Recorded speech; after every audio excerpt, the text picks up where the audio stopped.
হ্যাঁ যাচ্ছি, কিন্তু তুমিও আমার সাথে ভেতরে আসো, না হলে আমিও যাব না। আমি না গেলে তুমি যাবে না? মানে কি, তোমার মাথা ঠিক আছে? এইটা পাবলিক প্লেস। এইখানে আমরা ছাড়া আরো অনেক মানুষ আছে। তারা কি ভাববে ভেবেছো? আমার মাথা সম্পূর্ণ ঠিকই আছে। এটা পাবলিক প্লেস হয়েছে তো কি হয়েছে? যার যেটা খুশি ভাবুক, আমার কিছু যায় আসে না। তুমি আমার সাথে ভেতরে যাবে, এটাই ফাইনাল কথা। আমি যদি তোমার সাথে রুমের ভিতরে যাই, তাহলে কিন্তু অনেক দুষ্টুমি করব, আর তোমাকে অনেক জ্বালাবো। তোমার যা খুশি কইরো, তারপরে তুমি ভেতরে আসো। তোমাকে কিছুতেই বাইরে একা থাকতে দেওয়া যাবে না। নোহার কি হলো? কালকে রাত থেকেই নোহা কেমন জানি হয়ে গেছে, বারবার শুধু আমাকে ওর কাছে টানে। নোহার তো কিছু একটা হয়েছে। আমি খুব ভালো করে নোহাকে চিনি। কোনো কারণ তো আছেই নোহার এইরকম পাগলামি করার পিছনে। যাই হোক, এখন এইসব পাগলামিকে কাজে লাগাতে হবে। নিহাল মনে মনে এসব ভেবে নুহাকে বলল। নোহা, ভিতরে ঢুকলে আমি তোমার সাথে রোম্যান্স করব, এইটা তো কনফার্ম। কিন্তু এখন যদি আমি তোমার সাথে ভিতরে যাই, তাহলে এইখানে কম বেশি সবাই দেখবে, আর সবাই আমাকে খারাপ ভাববে। এতে আমার মান সম্মান কমে যাবে, ঠিক না? হুম, ঠিক। তো আমাকে ভেতরে আনার জন্য এখন কি করতে হবে? এমনি তো সারাক্ষণ আমার পিছে পড়ে থাকো। আজকে যখন আমি নিজে আসতে বলছি, তাই এত কাহিনী করছো, ঠিক না? আমি একটা শর্তে আমি তোমার সাথে ট্রায়াল রুমে যেতে পারি। কি শর্ত? আমি যা চাইবো তাই তোমাকে দিতে হবে। ঠিক আছে, তুমি যা চাও তাই তোমাকে দিব, কিন্তু এখন ভেতরে আসো তো। আমি তোমাকে বিশ্বাস করি না, কারণ তুমি কেমন জানি বেইমান টাইপের। কাজ হয়ে গেলে পরে সব ভুলে যাও, তাই তোমাকে আমার শরীর ছুঁয়ে বলতে হবে। নুহা আগে পরে কি হবে না ভেবে নিহালের শরীর ছুঁয়ে বলল। নিহান, তোমার যা চাই আমি সব দিব, এই ছুঁয়ে বলছি। এবার ভেতরে আসো। হুম, চলো। নিহাল এই কথাটা বলেই নুহার সাথে ট্রায়াল রুমে ঢুকে পড়ল। নিহাল নুহার সাথে ট্রায়াল রুমে ঢোকায় তো নুহা অনেক খুশি। নিহানকে তো আমরা খুঁজে পাচ্ছি না। ওর বউ তো অনেক চালাক। ওকে নিয়ে যে কোথায় উধাও হয়ে গেল। আচ্ছা আপু, তাহলে এখন রাখি। বলেই ফোনটা রেখে দিল। মেয়েগুলো রুহির সাথে ফোনে কথা বলা শেষ করে আবার নিহালকে খোঁজায় ব্যস্ত হয়ে গেল। নিহাল ট্রেন রুমে ঢোকার সাথে সাথেই নুহা দরজাটা আটকে দিল। নুহা রুমের ভিতরে ঢুকে নিহালকে বলে। এইখানে চুপ করে বসে থাকো, আমি শাড়ি পরি, পরে তুমি দেখে বলবে কেমন লাগছে আমাকে। আচ্ছা। নুহা শাড়িটা পরছে, এমন সময় নিহাল পেছন থেকে নুহাকে জড়িয়ে ধরল। জড়িয়ে ধরে নুহার চুলের গ্রান শুকছে। ওই, কি হয়েছে? এমন করছো কেন? কেন? তুমি তো বলেছো আমার যা খুশি করতে। আমি এখন তোমার সাথে রোম্যান্স করছি। ঠিক আছে, কিন্তু এর থেকে বেশি কিছু করো না।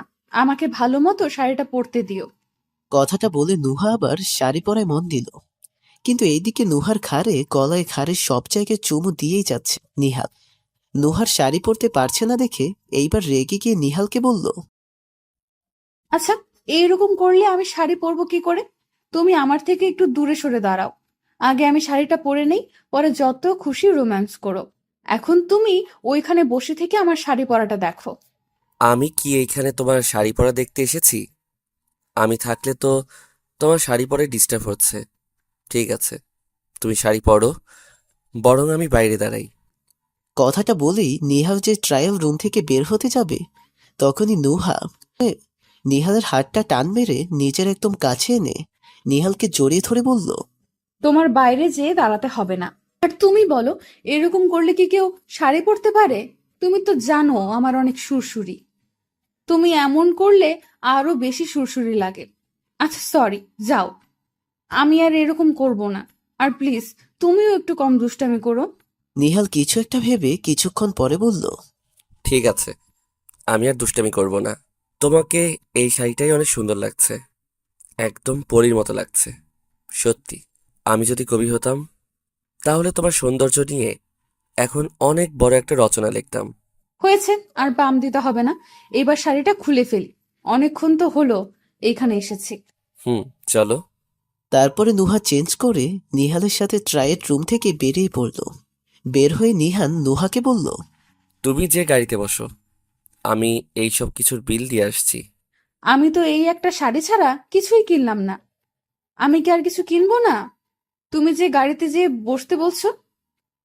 আমি তোমার জন্য ড্রেস কিনে আনছি, তুমি যে গাড়িতে বসো। আমি গাড়িতে গিয়ে বসবো কেন? আমিও তোমার সাথে যাব। তোমার যাওয়া লাগবে না, আমি তোমার জন্য স্পেশাল কিছু ড্রেস কিনে আনবো। তুমি বরং গাড়িতে গিয়ে বসো। আচ্ছা যাচ্ছি, তুমি কিন্তু তাড়াতাড়ি এসো। তুমি যাও, আমি এক্ষুনি এসে পড়ছি। নুহার কিছু না বলে সোজা গাড়ির সামনে গিয়ে দাঁড়ালো। নিহান নুহার আর নিজের জন্য অনেকগুলো ড্রেস কিনে শপিং ব্যাগগুলো হাতে নিয়ে বিল দিয়ে এসে নুহা গাড়ির সামনে দাঁড়িয়ে আছে। কি হলো, তুমি এখানে দাঁড়িয়ে আছো কেন? ভিতরে না বসে? তুমি তো আমাকে গাড়ির চাবি দাওনি, তাহলে কি করে আমি গাড়ির ভেতরে যাব? গাড়ি তো লক করা। ওহ, সরি, আমি একদম ভুলে গিয়েছিলাম। যাই হোক, এখন গাড়িতে ওঠো। হুম, উঠছি। কথাটা বলেই নুহা যে গাড়িতে উঠতে যাবে তখনই দেখলো ওই মেয়েগুলো নিহানকে ডাকছে। এটা দেখে নুহার মাথা আবার গরম হয়ে গেল, তাই সে গাড়িতে না উঠে দাঁড়িয়ে রইল। নিহানকে কেউ ডাকছে দেখে নিহার পেছনে ঘুরে। জি, আমাকে রাখছেন?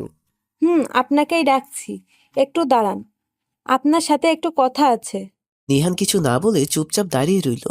আর ওই মেয়েগুলোর মধ্যে সব থেকে বেশি সুন্দরী মেয়েটা নিহানের সামনে এসে, হ্যাঁ, আমি ঈশিতা। তোমার নাম তো মেবি নিহান। জি, আমার নাম নিহান। আচ্ছা, আপনি আমার নাম জানলেন কি করে? কি করে জানলাম এইটা না হয় অন্য একদিন জানলে। কি জানি বলার জন্য ডাক দিলেন। তুমি অনেক কিউট আর হ্যান্ডসাম, তোমাকে প্রথম দেখায় আমার অনেক ভালো লেগেছে। ভয় এতক্ষণ চুপচাপ দাঁড়িয়ে শুধু দেখছিল আর রাগে ফুঁসছিল, কিন্তু এইবার আর দাঁড়িয়ে না থেকে নিহানের সামনে গিয়ে দাঁড়িয়ে বলল, তুমি যাবে এখান থেকে? হুম, চলো। নিহান নুহার ধমক শুনে ভয় পেয়ে যায়। তাই আর ওই মেয়েগুলোর সাথে কথা না বলে গাড়িতে উঠে পড়ে। আর নুহা দাঁড়িয়ে থেকে মেয়েটাকে বলল, হাই, আমি নুহা নূর, ওই ছেলেটার স্ত্রী। আমার বর অনেক কিউট আর হ্যান্ডসাম। এইটা আমার বর, আর আমি খুব ভালো করে জানি। আপনাকে আবার নতুন করে বলতে হবে না। আমি তোমার সাথে কোনো কথা বলতে এখানে আসিনি। বলেই মেয়েটা মেয়েগুলোকে সাথে করে নিয়ে চলে গেল। আর নুহা দাঁড়িয়ে মেয়েগুলোর যাওয়া দেখছে। এই যে মেম সাহেব, আমাকে গাড়িতে উঠতে বলে নিজেই এখনো বাইরে দাঁড়িয়ে আছো? নুহা নিহানের কথা শুনে তাড়াতাড়ি করে গাড়িতে উঠে পড়ল। গাড়িতে উঠে দেখে নিহান ওর দিকে তাকিয়ে আছে। আচ্ছা, তুমি মেয়েগুলির সামনে এইভাবে আমাকে ধমক দিলে কেন? তোমাকে এত বড় সাহস কে দিছে? তুমি আমার সামনে ওই মেয়েটার সাথে কথা বললে কেন? তাই তো রাগ উঠে গিয়েছিল, আর তোমাকে ধমক দিছি। নুহার কথা শুনে নিহান অনেক রাগ উঠে গেল। নিহানের রাগ উঠলে চোখ মুখ লাল হয়ে যায়। নিহান বড় বড় চোখ করে নুহার দিকে তাকিয়ে আছে। নুহা নিহানের এইভাবে তাকিয়ে থাকা দেখে ভয় পেয়ে গেল। তোমার রাগ উঠলে তুমি আমাকে এতগুলো মেয়ের সামনে এইভাবে ধমক দিবে? তোমার জন্য এই মেয়েগুলির কাছে আমার মান সম্মান হারাতে হলো। আজকে তোমাকে বাসায় না গিয়ে আর দুপুরবেলা না খাইয়ে সারাদিন এই গাড়িতেই ঘুরাবো। কি? আমার এখনই তো অনেক ক্ষুধা পেয়েছে, প্লিজ এরকম করো না। একদম চুপ করে বসে থাকবা। নিহান অনেক রাগ নিয়ে কথাটা বলেই গাড়ি চালাতে শুরু করে দিল। আর নুহা নিহানের রাগ দেখে ভয় পেয়ে ঘেমে একেবারে একাকার হয়ে গেছে। সারাদিন ঘুরে রাতে একটা রেস্টুরেন্টে ডিনার করে পরে বাসে আসলো নিহান আর নুহা। নিহান বাড়িতে এসে গাড়িটা পার্কিং করে সোজা রুমে চলে যায়। আর নুহাও নিহানের পিছু পিছু রুমে চলে আসলো। নোহা, এই শাড়িটা পরে এসো, তোমাকে অনেক সুন্দর লাগবে। নুহা শাড়ির প্যাকেটটা হাতে নিয়ে ওয়াশরুমে যখন যেতে নিবে তখন ডাক দিয়ে আবার বলল, নোহা, আমি যতক্ষণ পর্যন্ত তোমাকে ডাক না দিব ততক্ষণ বাইরে আসবে না। আমি ডাক দিলে আসবা, বুঝছো? হুম। নুহা লাজুক হেসে প্যাকেটটা নিয়ে ওয়াশরুমে ঢুকে একেবারে বুকে চাপটে ধরল প্যাকেটটা। তারপরে শাড়িটা প্যাকেট থেকে বের করে অনেক সুন্দর করে পরে নিল নুহা। শাড়িটা পরে ওয়াশরুমে দাঁড়িয়ে থাকতে অনেক বিরক্ত লাগছিল নুহার। আর এদিকে নুহা ওয়াশরুমে চেঞ্জ করতে যেতেই নিহান নিজের কাজে লেগে গেল। আমার বউটার জন্য রুমটা সাজাতে হবে, সময় কম। নোহার বের হওয়ার আগেই রুমটা সাজানোর কাজ শেষ করতে হবে। ঘরটা সুন্দর করে সাজিয়ে একদম চমকে দিব নোহাকে। বলেই নিহান ব্যস্ত হয়ে কাজে লেগে পড়ল। নুহা অনেকক্ষণ ধরে দাঁড়িয়ে থেকে বিরক্ত হয়ে গিয়ে নিহানকে ডাক দিয়ে বলল, ওই নিহান, আর কতক্ষণ এইভাবে দাঁড়িয়ে থাকবো? আমার ভালো লাগছে না, আমি ভেতরে আসলাম। আচ্ছা, আসো। হাঁটার সময় শাড়িটা নিচে গড়াচ্ছিল দেখে নুহা হাত দিয়ে শাড়িটা ধরে ওয়াশরুম থেকে বেরিয়েই তো ভয় পেয়ে গেল। পুরো রুমটাই অন্ধকার, এক ফোঁটাও আলো নেই কোথাও। এই অন্ধকার আর নিস্তব্ধতায় ভয় করছে নুহার। নুহা কয়েকবার নিহানকে ডাকলেও কোনো জবাব পায়নি। নুহা ঢোক গেলে চিন্তা করতে লাগলো। নিহান কোথায় গেল? এই রুমটাই বা এত অন্ধকার হলো কি করে? একটু আগেই তো সবকিছু ঠিক ছিল। নিহান তো আমাকে মাত্রই বলল ভেতরে আসার জন্য। তাহলে হঠাৎ করেই কোথায় গায়েব হয়ে গেল? নিহান, কোথায় তুমি? ভয় করছে আমার। নিহান, তুমি কি আমার কথা শুনতে পাচ্ছ না? নোহা, 1 মিনিট দাঁড়াও প্লিজ। কিন্তু তুমি কোথায়? নিলয় আর কিছু বলল না। এই নিস্তব্ধ কালো অন্ধকারে দাঁড়িয়ে থাকতে থাকতেই হাতে আলতো একটা হাতের স্পর্শ পেয়ে চমকে উঠল নুহা। আলতো করে হাতটা নুহাকে নিজের কাছে টেনে নিয়ে বুকের সাথে জড়িয়ে নিল। তারপর এগিয়ে এসে কানের কাছে মুখ নিল। নোহা, তোমার জন্য একটা সারপ্রাইজ আছে, দেখবে? কি সারপ্রাইজ? দেখবো। আমার হাত ধরে থাকো, আমি তোমাকে বারান্দায় নিয়ে যাই একটু। আচ্ছা। নিহা নুহার হাত ধরে বারান্দার সামনে নিয়ে গিয়ে বলল। নোহা, এইবার তুমি দরজাটা খোলো। নোহা কিছু না বলে দরজাটা খুলল। দরজাটা খুলে নোহা তো অবাক হয়ে গেল।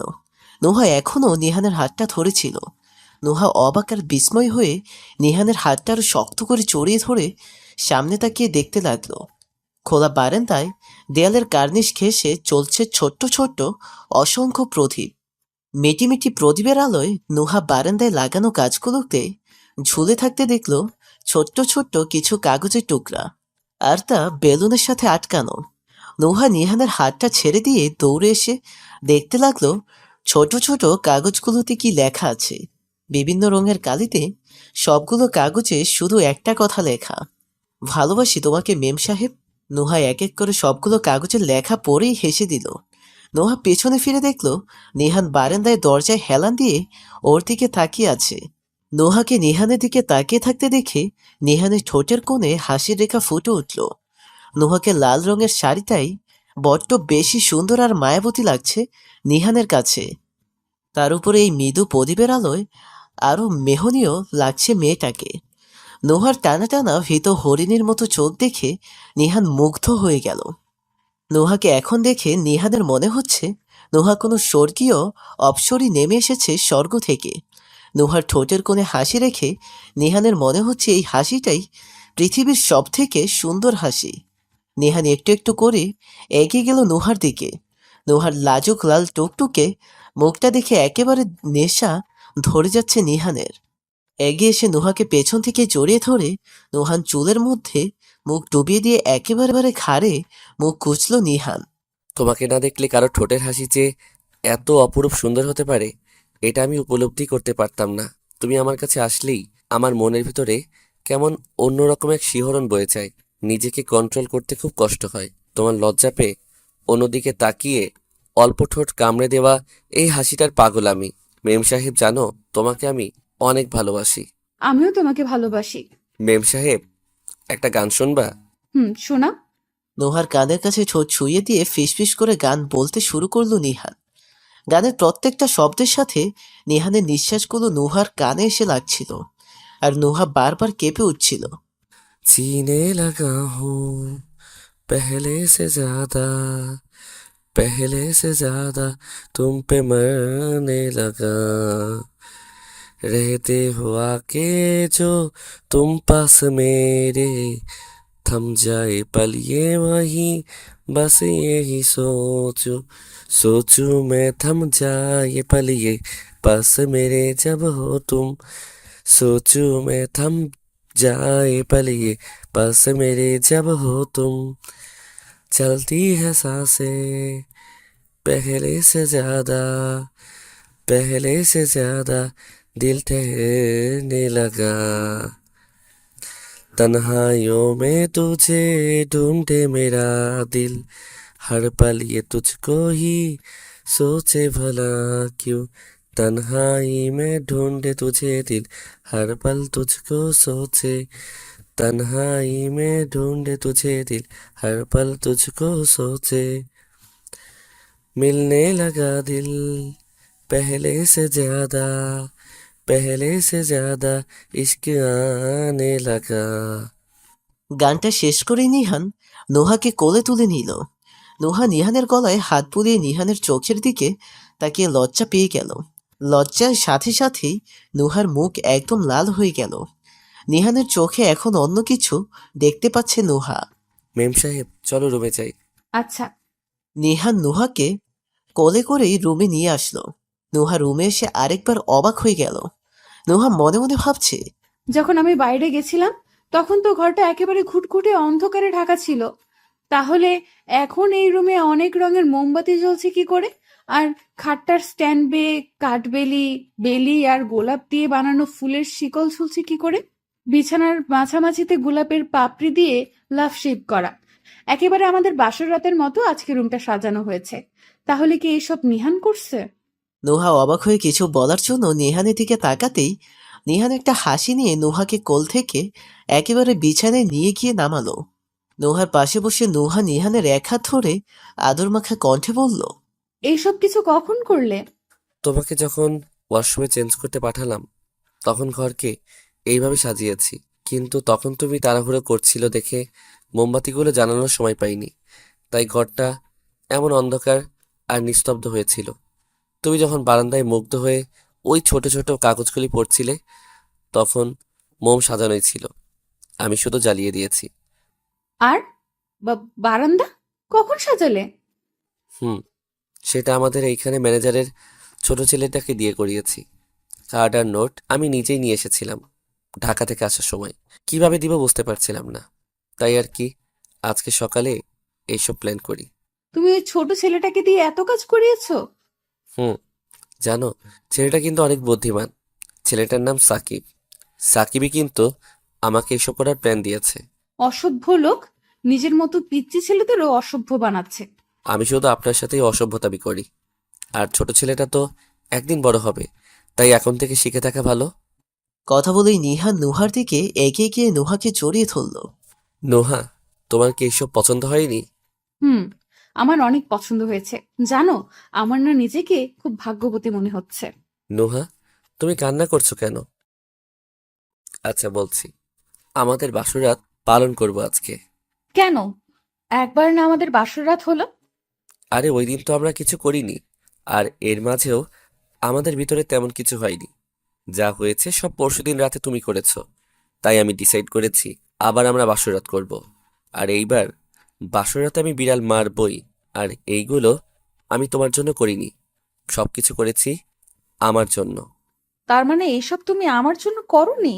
সবকিছু তোমার বিড়াল মারা আর লুচুকিরি করার জন্য করেছো?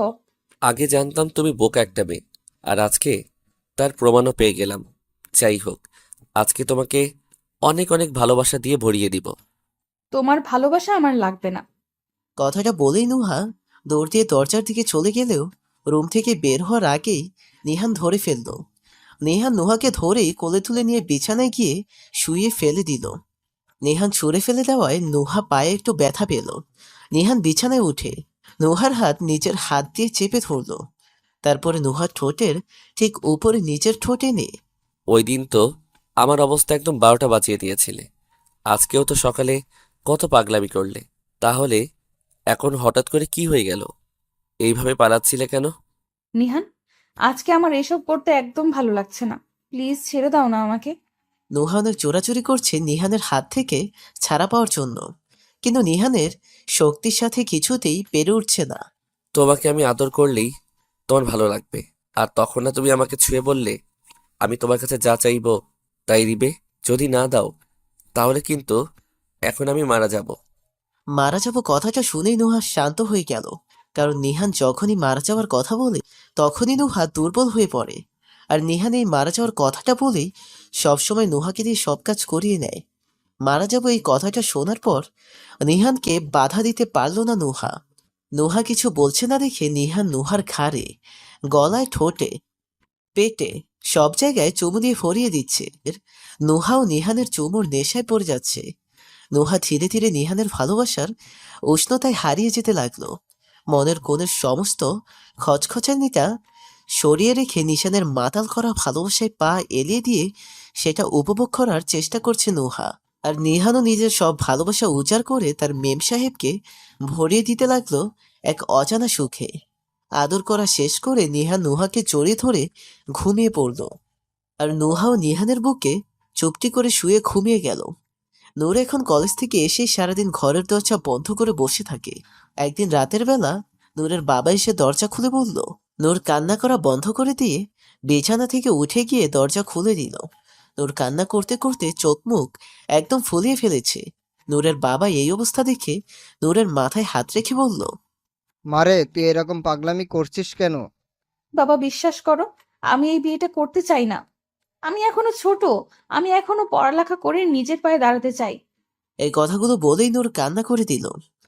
কান্নার করার ফলে এর থেকে বেশি কিছু আর বলতে পারলো না। আচ্ছা, তোকে আমরা আর কেউ কিছু বলবো না এই বিয়ে নিয়ে, কিন্তু কিন্তু কি বাবা? তুই যে তোর দাদুকে চ্যালেঞ্জ করলি, আর উনিও তো তোর চ্যালেঞ্জ অ্যাকসেপ্ট করে নিল। এখন তো উনি তোকে এই বিয়েতে রাজি করানোর জন্য অনেক কিছু করবে। আমি আর তোর মা তোর দাদুকে অনেক সম্মান করি, জানিস তো। তাই আমরাও তাকে কিছু বলতে পারবো না। তুই তো তাকে চ্যালেঞ্জ দিলি, এখন তোর নিজেকেই যা করার করতে হবে। আমরা এই ব্যাপারে তোকে কোনো সাহায্য করতে পারবো না। আচ্ছা বাবা। অনেক হয়েছে, এইবার কান্না করা থামা। আর যা, ফ্রেশ হয়ে তাড়াতাড়ি খাবার টেবিলে আয়, আমি অপেক্ষা করছি। ঠিক আছে, তুমি যাও, আমি এক্ষুনি আসছি। বলেই নূর ওয়াশরুমে চলে গেল ফ্রেশ হওয়ার জন্য। নূর ফ্রেশ হয়ে এসে খাবারের টেবিলে চলে গেল। সেইখানে গিয়ে দেখলো ওর ছোট বোন হীরা আর বাবা ওর জন্য অপেক্ষা করছিল। তারপরে সবাই একসাথে বসে রাতের খাবার খেলো। নূর রাতের খাবার খেয়ে আবার এসে শুয়ে পড়লো। নূর বিছানায় শুয়ে শুয়ে ভাবছে, দাদুর সাথে আমার ওই দিন ওইরকম ব্যবহার করা ঠিক হয়নি।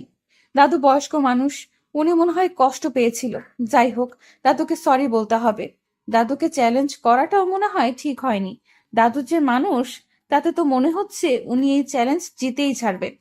আমার মনে হয় ওনার নাতবউ না করা পর্যন্ত উনি আমাকে ছাড়বেই না। আচ্ছা, আমাকে কি এই বিয়ে করতেই হবে? কি জানি নাম ছেলেটার? ও হ্যাঁ, নিহান। ওর সাথেই কি আমার সারা জীবন থাকতে হবে? নূর ভাবনার ঘোর কাটিয়ে নিজের গালে আস্তে করে একটা চড় দিয়ে বিড়বিড় করে বলতে লাগলো, ছি ছি নূর, তুই এসব কি ভাবছিস? এখন তোর বিয়ে করার সময় না। যে যাই বলুক, তুই কিছুতেই এখন বিয়ে করবি না। তুই দেখিস, ওই বুড়ো দাদু কিছুতেই তোকে ওর নাতবউ বানাতে পারবে না। দাদু যে প্ল্যানই করুক না কেন, আমাকে আমার সিদ্ধান্ত থেকে নড়াতে পারবে না। এখন আমার পরিবার থেকেও এই বিয়ে নিয়ে আর কোনো প্রেশার আসবে না। এখন শুধু দাদুকে একটু ম্যানেজ করতে পারলেই হলো। আচ্ছা, যাকে নিয়ে এত কিছু, সেই নিহানকেই তো এখনো দেখলাম না। দাদু তো আমাকে ছবি দিয়েছিল দেখার জন্য, কিন্তু আমি তো রাগ করে দেখলাম না। যাই হোক, দেখিনি, ভালো করেছি।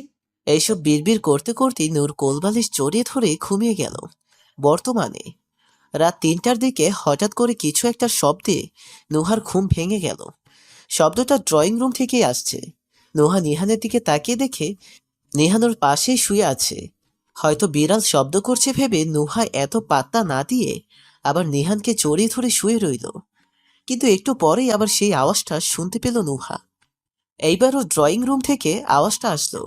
আওয়াজটা ছিল এরকম, ২-৩ জন জুতো পরে হাঁটলে যেমন আওয়াজ হয় ঠিক তেমন আওয়াজ।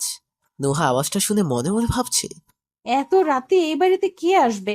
আর আমি ঘুমানোর আগে বাড়ির সব দরজা জানালাও বন্ধ করে এসেছি। কেউ চাইলেও ভেতরে আসতে পারবে না। আর বাড়ির ম্যানেজারের রুমটাও তো বাসার সামনের দিকে। এত রাতে তারাও বাসায় প্রবেশ করতে পারবে না। তাহলে ওইগুলি কাদের হাঁটার আওয়াজ? শব্দটা ধীরে ধীরে আরো বাড়তে শুরু করে দিল। একসময় নুহা বিছানা ছেড়ে উঠে দেখতে গেল এইটা কিসের শব্দ। নিহান লক্ষ্মী ছেলের মতো ঘুমাচ্ছিল, তাই আর নুহা ডাক দেয়নি। নুহার শরীরে এক টুকরো কাপড়ও নেই। বিছানার পাশে একটা চাদর ছিল, ওইটা পেঁচে ড্রয়িং রুমে গেল, কিন্তু নুহা ড্রয়িং রুমে গিয়ে কাউকেই দেখতে পেল না। নুহা একটা স্বস্তির নিঃশ্বাস নিয়ে যখন ড্রয়িং রুম থেকে বেরিয়ে রুমে আসতে যাবে, তখনই নুহার মোবাইলটা ভাইব্রেশন করে উঠল। নুহা মোবাইলটা চেক করে দেখলো একটা মেসেজ এসেছে। নুহা মেসেজটা পড়ে খামতে শুরু করে দিল। মেসেজে লেখা ছিল, নিহান শুধু আমার, তুই কিছুতেই নিহানকে আমার কাছ থেকে কেড়ে নিতে পারবি না। তোর নিহানকে পাওয়ার জন্য আমি তোকে খুন করতেও ১ মিনিট ভাববো না। তুই চলে যা আমার আর নিহানের জীবন থেকে, এতেই তোর মঙ্গল। আর তুই চলে যাচ্ছিস কেন? আমাকে দেখবি না? তোকে দেখার জন্য যেই আমি এত দূর থেকে এখানে এসেছি। মেসেজটি যে নাম্বারটা থেকে এসেছে সেই নাম্বার চেক করলো, কিন্তু আননোন নাম্বার। ড্রয়িং রুমে সত্যি সত্যি কেউ আছে কি না দেখার জন্য নুহা আবার গেল, কিন্তু কাউকে দেখতে পেল না। কিন্তু নুহার মাথায় একটা কথা ঘুরপাক খাচ্ছে। যে মেসেজটি পাঠিয়েছি সে কি আমাকে দেখছে? যদি যদি দেখেই না থাকতো তাহলে জানলো কি করে এইখানে আমি এসেছি? না, কিছুই আমার মাথায় ঢুকছে না। ধুর, এইসব ভেবে আমার কোনো লাভ নেই। তার থেকে বরং আমি ঘরে চলে যাই। এসব ভাবতে ভাবতে নুহা আবার ঘরের দিকে যাওয়ার জন্য যখন সামনের দিকে পা দিল, তখনই আবার মোবাইলটা ভাইব্রেশন করে স্ক্রিনের বাতিটা আবার জ্বলে উঠল। আগের নাম্বার থেকেই এইবারও মেসেজটা এসেছে। নুহা এইবারও মেসেজটা ওপেন করলো। এবার মেসেজে যা লেখা ছিল তা পড়ে তো নুহার শরীর পুরো কাঁপছে ভয়ে। মেসেজটিতে লেখা ছিল, তুই যে আমাকে দেখার জন্য এতটা পাগল আমি ভাবতে পারিনি। চিন্তা করিস না, খুব তাড়াতাড়ি আমরা সামনাসামনি হব। আর আমরা যেদিন সামনাসামনি হব তখনই তোর মরণ অবধারিত। নিহান শুধু আমার, ও আমার ছাড়া আর কারো হতে পারে না, মনে রাখিস। মেসেজটা পড়ার সাথে সাথেই নুহার শরীর ঘামতে শুরু করে দিয়েছে। নুহার হাত থেকে মোবাইলটাও নিচে পড়ে গেল। নুহা একদম বোবার মতো হয়ে গেছে।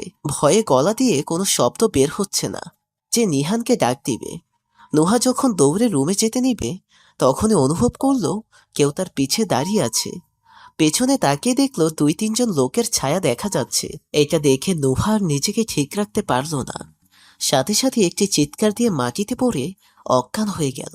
এরপর আর কিছু মনে নেই নুহার। নুহার যখন জ্ঞান ফিরল, চোখ খুলে দেখে ও নিহানের কোলে মাথা রেখে শুয়ে আছে, আর নিহান ওর মাথায় হাত বুলিয়ে দিচ্ছে।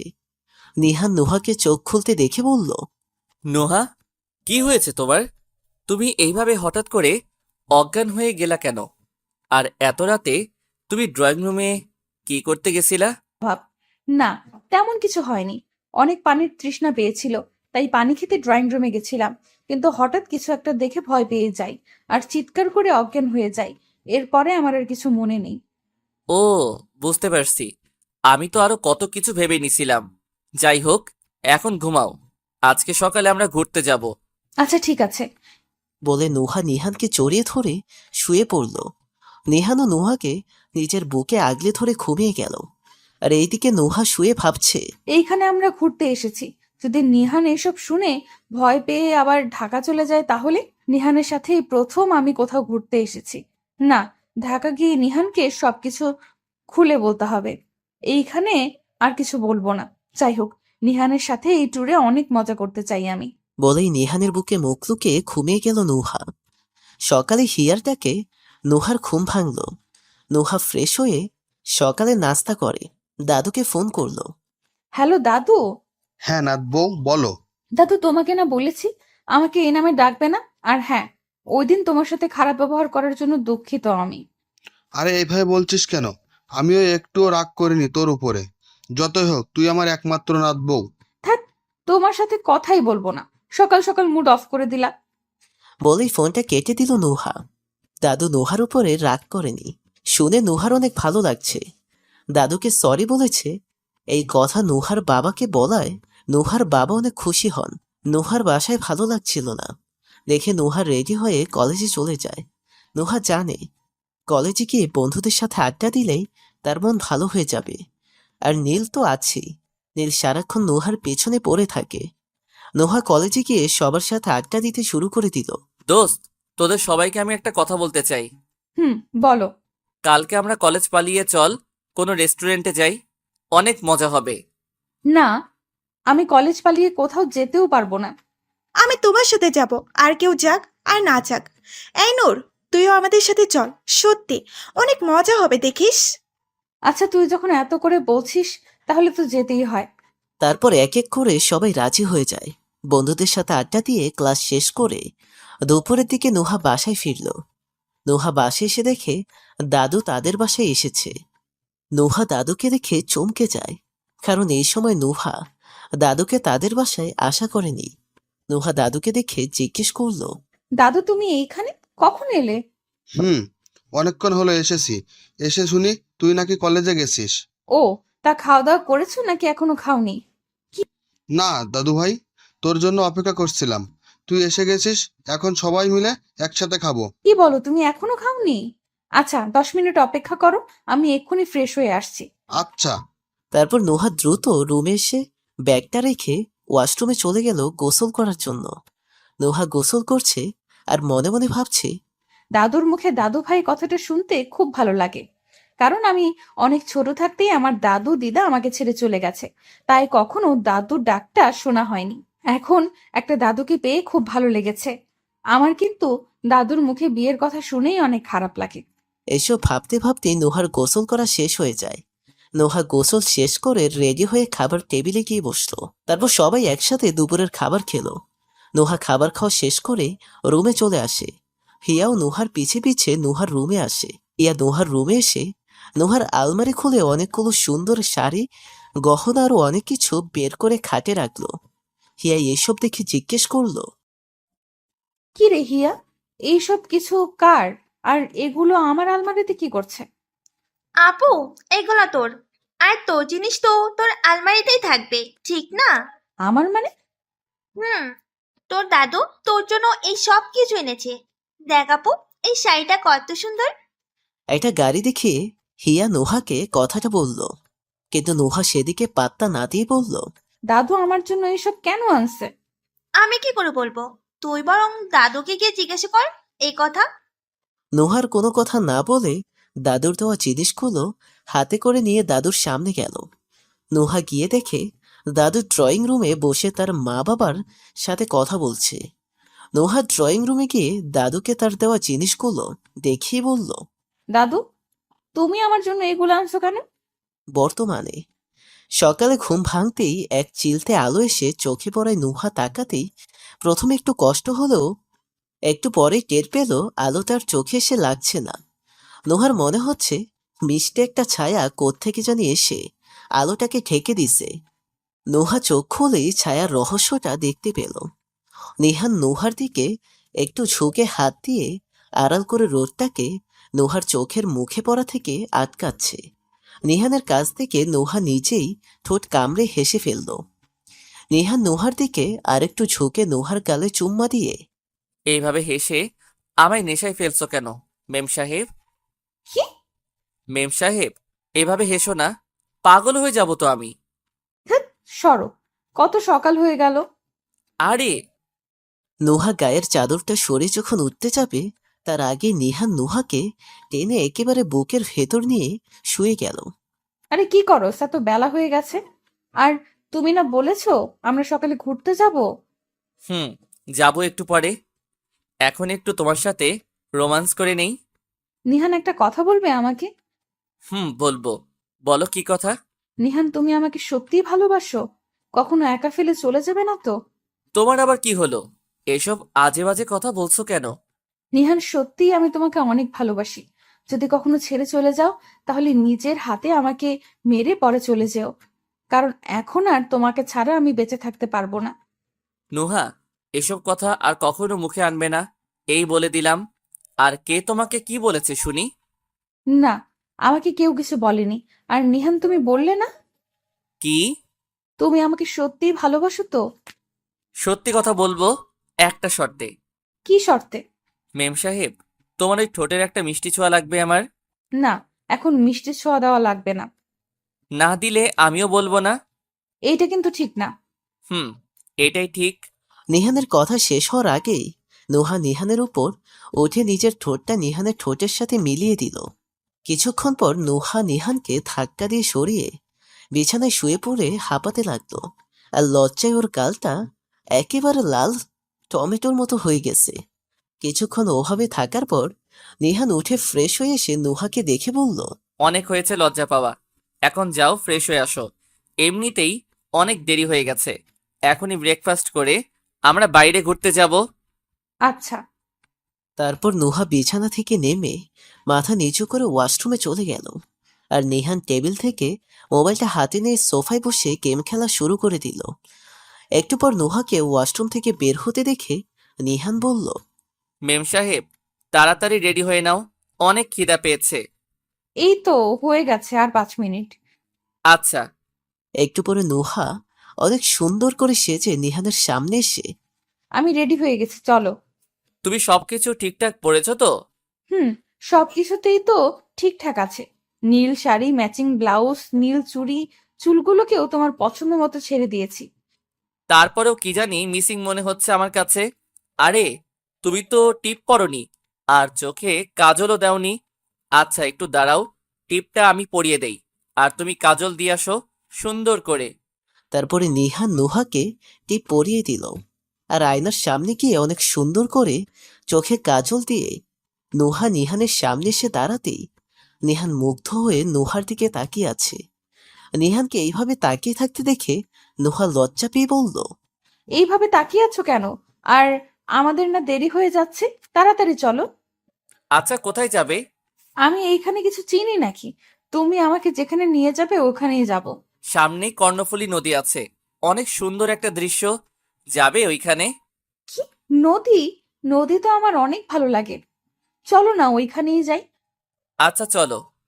তারপরে নিহান আর নুহা বাসায় ব্রেকফাস্ট করে গাড়ি নিয়ে বের হয়ে গেল। অল্প সময়ের ভিতরেই নদীর পাড়ে চলে এলো তারা। অসম্ভব সুন্দর এই নদীটা। তোমার ভালো লেগেছে? হুম, আমার খুব খুব ভালো লেগেছে। আচ্ছা, আমাকে নৌকায় দিয়ে ঘুরবা? আচ্ছা চলো। তারপরে নিহান আর নুহা একসাথে অনেকক্ষণ নৌকা দিয়ে ঘুরল। নৌকা থেকে নেমে নিহান নুহাকে বলল, নুহা, তোমার হাত ধরে হাঁটতে ইচ্ছা করছে। এইভাবে জিজ্ঞেস করার কি আছে? হাত ধরে হাঁটতে ইচ্ছা হয়েছে, হাঁটো। বলেই নুহা নিহানের হাত ধরে হাঁটতে শুরু করে দিল। দুজনে হাঁটতে হাঁটতে কিছু দূর যাওয়ার পরে নদীর পাশে একটা ফুচকার দোকান দেখতে পেল নুহা। ফুচকার দোকান দেখে তো নুহার মাথা নষ্ট হয়ে গেল, কারণ ফুচকা নুহার অনেক প্রিয় খাবার। নিহান বাবু, চলো না আমরা একটু ওইদিকে যাই। কি ব্যাপার, এত সুন্দর করে কথা বলছো কেন? নুহা যেদিকে ইশারা করছে ওই দিকে তাকিয়ে নিহান আবার বলতে শুরু করলো, ও, বুঝেছি। ফুচকা খেতে ইচ্ছে হলেই তা খাওয়া সম্ভব না।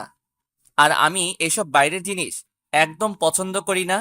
এইসব খেলে পেটে সমস্যা হয়। আরে এইসব কি বলছো তুমি? আর একবার খেলে কিচ্ছু হবে না, প্লিজ প্লিজ একবার খাই। ঠিক আছে চলো। এরপর দুজনেই ফুচকার দোকানের সামনে এলো। নিহান এক প্লেট ফুচকার অর্ডার দিল। একটু পরেই ফুচকা এসে গেল। নুহা খুব আয়েশ করে ফুচকা খাচ্ছে, আর নিহান নুহার ফেসটা খাওয়া দেখছে। নিহান মনে মনে ভাবছে, মেয়েটা কত হারামি, আমাকে একবারের জন্য সাধলো না, একাই সব খেয়ে নিল। নুহার ফুচকা খাওয়া শেষ হলে আমি বিল দিয়ে দুজনে গাড়িতে গিয়ে বসলাম। আরো অনেক জায়গা ঘুরতে ঘুরতে দুপুর 2টা বেজে গেল, কিন্তু এখন পর্যন্ত নিহান আর নুহা দুজনের মধ্যে কেউ কিছুই খায়নি। নিহানের বেশি খিদে পেয়েছে, কারণ নুহা তো তখন ফুচকা খেলো, কিন্তু নুহান তো খায়নি। হাইওয়ে রাস্তাগুলোতে একটাই সমস্যা, সব জায়গার রেস্টুরেন্টে পাওয়া যায় না। কিছু দূর যেতেই রাস্তার পাশে একটা রেস্টুরেন্ট দেখতে পেল নিহান। রেস্টুরেন্টের সামনে গিয়ে গাড়িটা থামিয়ে তারপরে নিহান আর নুহার রেস্টুরেন্টে ঢুকে একটা কোনায় গিয়ে বসে পড়ল। তারপরে খাবার অর্ডার করে দুজনে বসে আছে। নুহা, তুমি কখনো কক্সবাজারে গিয়েছিলে? না, কিন্তু যাওয়ার অনেক ইচ্ছা আছে। আমি শুনেছি কক্সবাজার নাকি অনেক সুন্দর। কক্সবাজার যাবে নাকি? কবে? কেন, আজকেই? নিহান আর নুহা কথা বলছিল, এমন সময় ওয়েটার এসে খাবার দিয়ে গেল। নিহানের অনেক ক্ষুধা লাগায় নিহান খাওয়া শুরু করে দেয়। নিহানকে খেতে দেখে নুহাও খাওয়া শুরু করে দিল। নুহা, তাড়াতাড়ি খাও, আমরা আজকে বিকালেই কক্সবাজারের উদ্দেশ্যে রওনা দিব।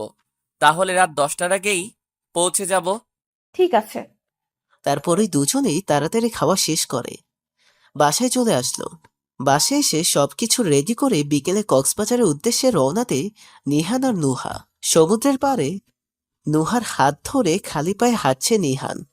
বাচ্চাদের মতো কিছুক্ষণ পরপরই সমুদ্রের দিকে দৌড়ে যাচ্ছে নুহা। পানিতে নেমে লাফালাফি করে আবার দৌড়ে এসে নিহানের হাত ধরে হাঁটছে। শরীরের অর্ধেক ভিজে গেছে নুহার। অন্য কোনো সময় হলে এভাবে ভিজা কাপড়ে নিহান কখনোই খুঁড়তে দিত না ওকে, কিন্তু আজ বাদ সাধছে না, ওকে ওর মতো করে উপভোগ করতে দিচ্ছে। হঠাৎ করে নিহানের পকেটে থাকা ফোনটা বেজে উঠল। নিহান ফোনটা পকেট থেকে বের করে দেখলো দাদু ফোন করেছে। হ্যালো দাদু, তুমি কেমন আছো? দাদু ভাই, আমি তো ভালো আছি। তুই আর নোহা দাদু ভাই কেমন আছিস? আর ম্যানেজার বলল আজকে নাকি তোরা কক্সবাজারে চলে গেছিস। এই তো দাদু, ভালো আছি। আর নুহা তো আমার থেকেও বেশি ভালো আছে।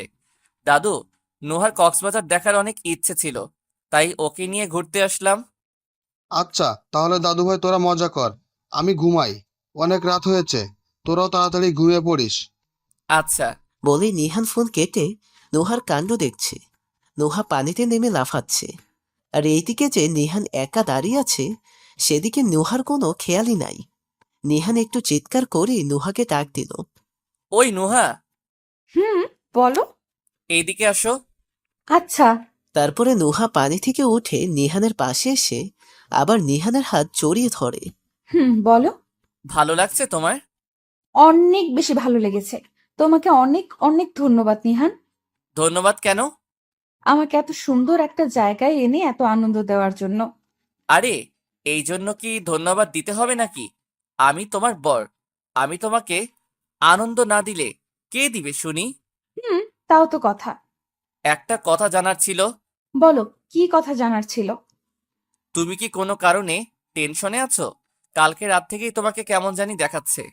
যদি কোনো টেনশনে থাকো তাহলে আমাকে বলো।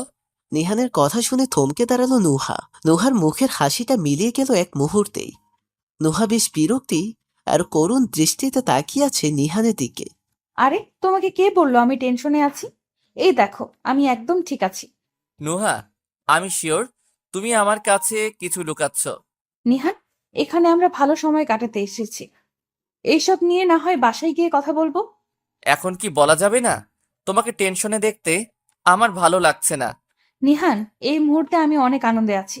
প্লিজ, আমরা বাসায় গিয়ে এসব নিয়ে কথা বলবো। কথাটা বলে নিহানের হাতটা ছেড়ে নিচের মতো হেঁটে যাচ্ছে নুহা। পিছন পিছন নুহাকে ডাকতে ডাকতে নিহান আসছে। নুহা অনেক রাগ করেছে। নিহান এমন কেন? সব সময় সবকিছু নিয়ে এত বাড়াবাড়ি করে কেন? আর নিহান কি বুঝতে পারলো নাকি? না, ওর সাথে এভাবে রাগ করাটা ঠিক হয়নি। ও তো আমাকে টেনশনে দেখেই এসব জিজ্ঞেস করেছিল। নুহা এসব ভেবেই কিছুক্ষণ পরে দৌড়ে এসে ও কুমড়া করে নিহানের হাতটা জড়িয়ে ধরে। নিহান, আমাকে কে জানি মেরে ফেলে। তোমাকে আমার কাছ থেকে নিয়ে যেতে চায়। কালকে রাতে আমাকে ভয়ও দেখিয়েছিল।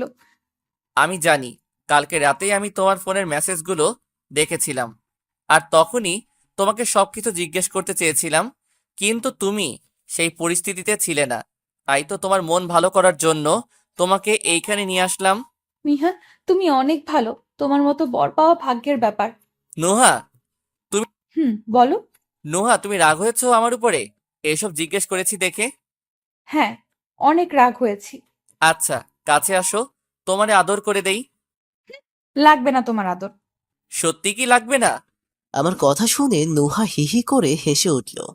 নুহা আবার নিহানের হাত ছেড়ে দিয়ে দৌড়ে চলে গেল সমুদ্রের পানিতে পা ভেজাতে। ওই নোহা, হোটেলে চলো, অনেক ক্ষুধা পেয়েছে। আচ্ছা, চলো।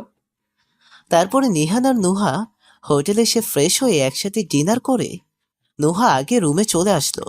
আর নিহান একটু পরে রুমে এসে ঢুকতেই দুইটা হাত নিহানকে টেনে নিয়ে গিয়ে ধাক্কা মেরে খাটের উপরে ফেলে দিল। নোহা, কি হচ্ছে এসব? তোমার আদর খেতে ইচ্ছে করছে অনেক। আদর খেতে হলে কি কেউ এইভাবে টানাটানি করে? তাহলে কি করে? বলেই নুহা খাটের উপরে উঠে নিহানের শরীরের সাথে ঘেঁষে শুয়ে পড়ল। নুহা শুয়ে থেকে নিহানের শরীরে সুরসুরি দিচ্ছে। আর নিহানের একটু বেশি সুরসুরি, তাই কেমন জানি লাগছিল নিহানের।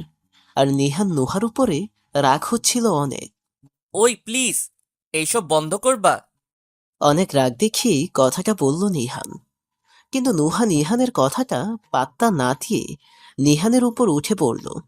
উঠে নিহানের বুকের উপরে শুয়ে পড়ল। কিছুক্ষণ চুপচাপ শুয়ে থেকে আবার বলল, নিহান, বলো। আজকে আবার আমাকে তোমার কাছে টেনে ভালোবাসো না? না, এখন আমার মুড নাই। মুড কি করে বানাতে হয় তা আমি খুব ভালো করে জানি। এই কথা বলে নুহা নিজের মাথাটা উপরের দিকে তুলে নিহানের মাথার কাছে আনলো। এনে নিহানের ঠোঁটের সাথে নিজের ঠোঁট লাগিয়ে দিল। আর হাত দিয়ে নিহানের মাথা চেপে ধরে আছে। নিহান অনেক কষ্ট করেও নিজেকে সামলিয়ে রাখতে পারছে না। নিহান নুহার পাগলামের কাছে হেরে গেল। নুহা অনেকক্ষণ পরে নিহানের ঠোঁট ছেড়ে দিয়ে কপালে, নাকে, মুখে কিস করতে শুরু করলো। আস্তে আস্তে ঘাড়ে, গলায়, বুকে। নিহানের তো কেমন কেমন জানি লাগছে। নিহান আর সহ্য করতে পারছে না, তাই নুহাকে ধাক্কা মেরে নামিয়ে দিল উপর থেকে। ধাক্কা দিলে কেন? সমস্যা কি তোমার? নোহা, বিশ্বাস করো, আজকে আমার না কেমন কেমন জানি লাগছে। আজকে এসব না করলে হয় না? না, হয় না। বলেই নুহা আবার শুরু করে দিল। এইবার আর নিহানকেও চুপ থাকেনি। নিহানও ইচ্ছা মতো নুহাকে কিস করছে। পরের বাকিটুকু টুট টুট টুট, কানেকশন লস। তাই এগুলো দেখা যাচ্ছে না। সমুদ্রের মাতাল হাওয়ায় জানালার পর্দাগুলো উঠছে। জানালার পাশেই দেয়ালের সাথে পিঠ ঠেকিয়ে দাঁড়িয়ে আছে নুহা। পরনে লাল রঙের একটা শাড়ি। এই শাড়িটাও ওই দিন নিহান নুহাকে কিনে দিয়েছিল। আজকে নুহা যখন কক্সবাজারে আসার জন্য কাপড় চোপড় ব্যাগে গোছাচ্ছিল, তখন হঠাৎ চোখ যায় একটা লাল শাড়ি উপরে রাখা চিরকুটের উপরে। নুহা চিরকুটটা হাতে নিয়ে দেখল, মেম সাহেব, তোমাকে এই লাল শাড়িতে একদম লাল পরীর মতো লাগবো। কখনো যদি লাল পরী হতে ইচ্ছে করে তখন এই লাল শাড়িটা পইরো। রাতে যখন নিহান নুহাকে আদর করে শুয়েছিল, বিছানায় শুয়ে নিহান নুহাকে দেখছিল, তখন নুহা এই লাল শাড়িটা গায়ে চড়িয়ে হালকা সেজেছে। নুহা যখন লাল শাড়িটা পরে ওয়াশরুম থেকে বের হয়ে এলো, তখন নিহান মুগ্ধ হয়ে তাকিয়ে শুধু তার মেম সাহেবকে দেখছে। নিহান বিছানা থেকে উঠে ধীর পায়ে এগিয়ে যাচ্ছে নুহার দিকে। নিহানের চোখে মাদকতা চিকচিক করছে, আর তা দেখে নুহার হৃদস্পন্দন বাড়ছে। নিহান গিয়ে পিছন থেকে নুহাকে জড়িয়ে ধরে। নুহার চুলের কাছে নাক নিয়ে চুলের গ্রান শুকছে। নিহান হাত দিয়ে বারবার নুহার পেট স্পর্শ করছে, আর নুহা বারে বারে কেঁপে উঠছে। নুহার নিঃশ্বাস ক্রমশ ভারী হয়ে যাচ্ছে। নিহান নুহার চুলের ভেতর থেকে মুখটা বের করে পেটের ওইখানে নিয়ে গিয়ে পেটে একটা চুমু দিল। নুহা শিহরিত হয়ে চোখ বন্ধ করে নিহানের মাথার চুলগুলো আঁকড়ে ধরল। নুহা এমনভাবে নিহানের চুল আঁকড়ে ধরল যে নিহানের চুল উঠে যাওয়ার মতো অবস্থা। নিহান মাথাটা আবার উপরে তুলে নুহার ঘাড়ে হেলান দিয়ে রাখল। নুহার চুল থেকে কিরকম মাতাল করা গ্রান আসছে। নিহান মনে মনে ভাবছে, এই গল্পটা কেমন হয়েছে জানাবেন। আপনাদের অনেক ভালোবাসা পেয়েছি, আশা করি ভবিষ্যতেও পাবো। আলবিদা।